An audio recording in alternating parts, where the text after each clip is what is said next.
A few housekeeping notes as you promote what you're seeing here today on social media. Be sure to use the hashtag IGF-USA as well as the panel-specific hashtags that will be available on the slides in the room as well as the online and print program. If you need to use the Wi-Fi, there are cards on each table and cards out at registration if you can't find those. If there are any issues throughout the day, you can either look for myself, Melinda, Matt Johnson, who's been helping with volunteers if he's in the room back there.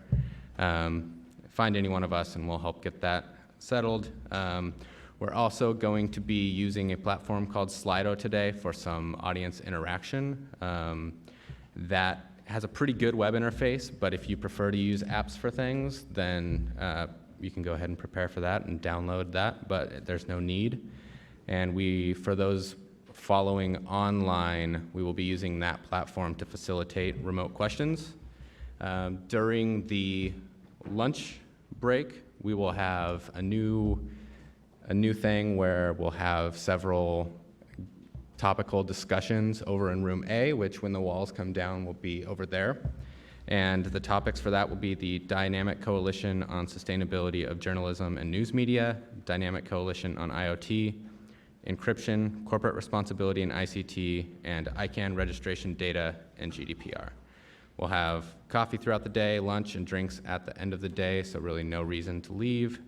But if there is an emergency, we have emergency exit out the back, or you can leave out the front. Hopefully that's not an issue.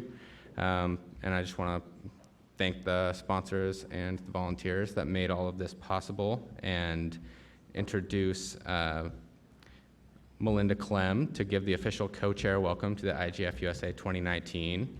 She's joined us this year as the new co-chair, and in addition to being the co-chair of the IGF-USA, she's a vice president of strategy at Phillips and has been involved with the domain industry since 2000. She's also on the board of directors for the Internet Infrastructure Coalition and represents Phillips on the secretariat of the IGF Dynamic Coalition on DNS issues. So needless to say, we're thrilled to have Melinda in this role. And with that, the floor is yours, Melinda. Good morning, everyone. It's a pleasure to have you today on the occasion of the 10th anniversary of the IGF-USA. This event is only possible with the support of our sponsors and our tremendous effort of our volunteer group. I want to thank all of you again, as Dustin did. I am truly grateful for all of the work that you've put in this year. I am also inspired. Throughout the planning process that brought us here today, I see a commitment to protecting and enhancing this one internet. I see companies, nonprofits, the public sector, academics, lots of friends here, all of us wanting to be here purely to unite, to have a constructive dialogue and find solutions and methods of maximizing the benefit for this one internet. It is an unwavering commitment to examine data, to share impacts, perspectives, and research that brings us here today. In this forum, we acknowledge there is work to be done and that we will explore solutions through this exchange of facts. It is through this information, not anecdote or perception or posturing, that we will find solutions. It is a commitment to constant improvement and an understanding of the ever-evolving nature of the internet that drives us. A commitment to collaborate here and with our colleagues across the globe. And we have a huge body of information to share today, lots of perspectives. We begin our day by discussing the state of internet privacy in the United States. And we're going to do that in the context of other models that exist across the globe today, specifically in the EU and in California. We're also going to look at the future and emerging technologies that are possible through 5G and through AI. We're going to take a look at current legal reforms that are being discussed, platform liability and antitrust, specifically in the context of big tech. And we're going to look at those from the perspective of not just the company, but the users and the marketplace impact that could happen. We will examine efforts to make the core of our internet infrastructure safer, and more resilient, and talk about ways to make those benefits available to everyone, because every single American deserves access to affordable and secure internet. We close our day by talking about how these things shape public perception and how that potentially impacts the regulatory and governance environment. With the 50th anniversary of the Apollo 11 moon landing, I'm reminded about the tenacity and hard work it takes to accomplish great things.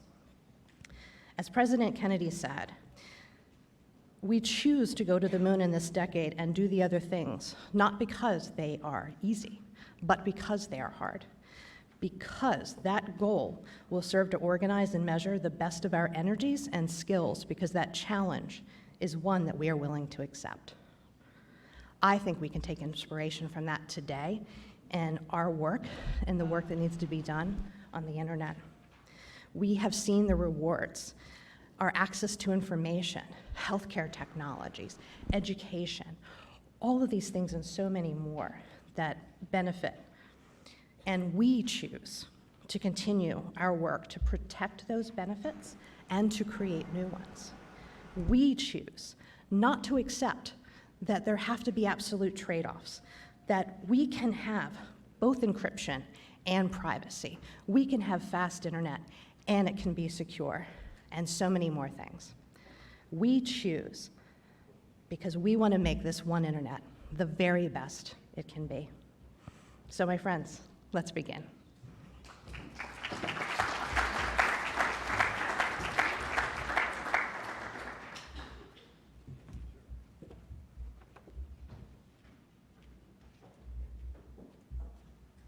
All right.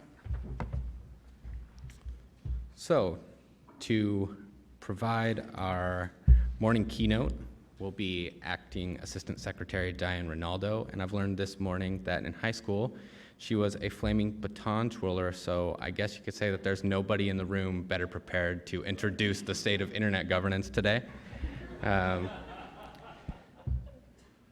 She has a distinguished career focused on cybersecurity and technology policy, and has extensive experience in government and the private sector throughout her, sorry about this,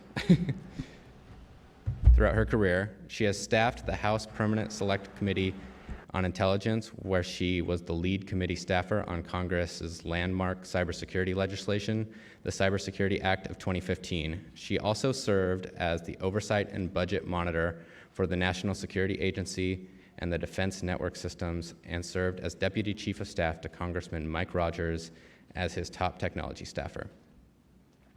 Recognized for her work on cybersecurity, Rinaldo was awarded the Executive Women's Forum 2016 Influencer of the Year Award. She earned a bachelor's degree in political science from the University of Maine and an executive certificate from the Kennedy School of Government at Harvard University for cyber studies. Diane Rinaldo was sworn in as Deputy Assistant Secretary for Communications and Information at the Department of Commerce on April 20th, 2018, and on May 9th, 2019, she became Acting Assistant Secretary for Communications and Information for the Department and Administrator of the National Telecommunications and Information Administration, the executive branch agency principally responsible for advising the President on telecommunications and information policy.